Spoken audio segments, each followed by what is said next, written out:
என்னை தொடர்ந்தது கையில் கிடைத்தது நந்தவனமா ஒரு சொந்தவனமா தொட்டு படர்ந்தது தோளில் விழுந்தது முத்துச்சரமா ஒரு முல்லை சரமா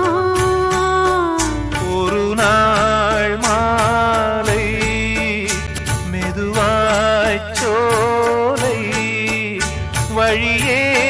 தனித்து நான் நடக்க என்னை தொடர்ந்தது கையில் கிடைத்தது நந்தவனமா